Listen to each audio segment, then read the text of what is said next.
for today's video, ang pag-aaralan po natin ngayon ay ang pandiwa. At kung kailan ito nagiging pang-abay. Okay, so sa mga bata dyan, siguro naman alam na ninyo kung anong ibig sabihin ng pandiwa. Di po ba? Ang pandiwa ay, tama, ang pandiwa ay isang salitang kilos. So, ang pandiwa ay isang salitang kilos o galaw, which is, ito ay nagsasaad ng kilos ng isang tao o isang hayop. Ngayon, magbigay tayo ng mga halimbawa ng pandiwa. Ano ang mga halimbawa? Pwede tayong magsabi na naglalaba, nagluluto, kumakain. Yan. Yan po yung mga halimbawa ng pandiwa. Ngayon, paano ba natin malalaman kung ang isang salitang kilos ay tumutukoy or isa pa ba itong pandiwa or isa na itong pang-abay? So, gamitin natin ang isang salita ng pandiwa at patutunayan natin na isa pa rin itong pandiwa na ginamit sa isang pangungusap. Halimbawa,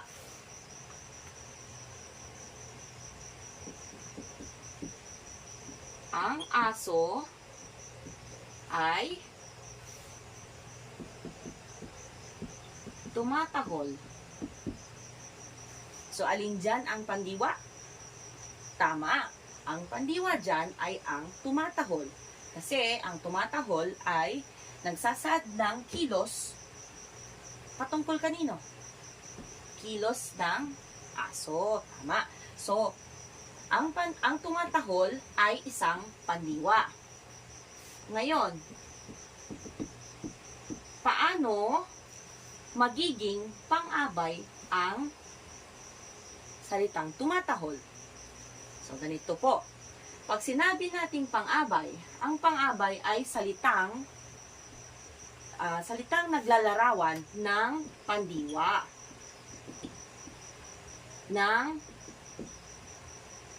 pang-uri at kapwa pang-abay. Ibig sabihin, nilalarawan niya yung kapwa niya pandiwa, pang-uri, or pang-abay. Okay? So, sa ibang video, tatalakayan natin kung ano yung pang-uri or pang-abay. So, dito, ang pang-uri ay salitang naglalarawan.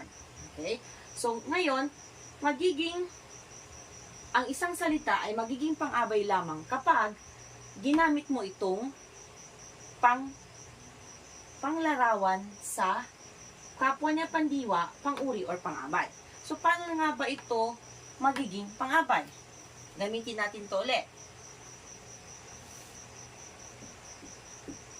Tumatahol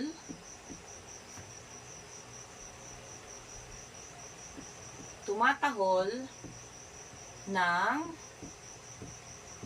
malakas ang aso. So, alin dyan kanina yung salitang pandiwa? Yung salitang tumatahol, di ba? Okay. So, ito yung pandiwa natin. Pandiwa yan. Subalit, sa pangungusap na ito, ay hindi na ito maituturing na pandiwa. Bakit? Paano? Anong nangyari? Ang salitang tumatahol na dito ay magiging pang-abay na. Anong nangyari doon? Bakit hindi na siya pandiwa? Dahil ang salitang tumatahol ay inilalarawan na ngayon ang salitang malakas. Okay? Bakit? Paano? Gamitin natin ang katanungan na paano? Paano ba tumatahol ang aso? Ang sagot ng malakas. So, ibig sabihin, ang salitang tumatahol ay inilalarawan na niya ngayon ang salitang malakas. Naintindihan? Another technique or bakit natin nasabing ang tumatahol ay pandiwa, ang salitang tumatahol ay pang-abay na dahil sinundan ito ng salitang nang. Tsaka malakas. Ang nang ay ginagamit lamang sa pang-abay. Intindihan po ba? Okay. So ngayon, ibang halimbawa naman.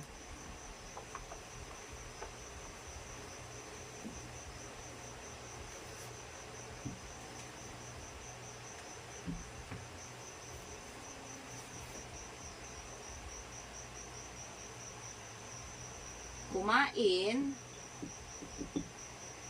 si Betty ng mansanas. So, alin dyan ang salitang pandiwa? Anyone?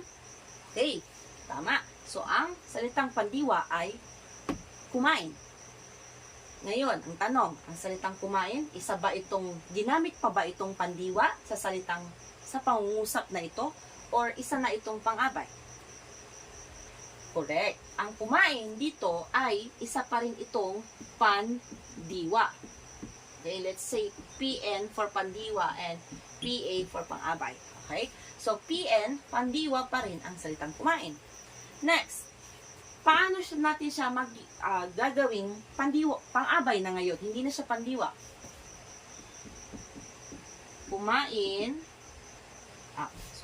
ganito na lang. Mabilis kumain si Betty ng mansanas. Salitang ito, anong napansin nyo? May nadagdag na word, di ba? So, which is yung mabilis. Ngayon, ang mabilis, isa itong anong klaseng salita ito? Correct. Ito ay isang pang-uri. Mabilis, fast. Okay. So, paano ba kumain si Betty? Mabilis. So, ibig sabihin, ang salitang kumain ngayon ay inilarawan na niya ngayon ang salitang mabilis. Ibig sabihin din na ang salitang kumain ay hindi na natin ito ginamit bilang pandiwa, kundi isa na itong pang-abay ngayon. Naintindihan po ba?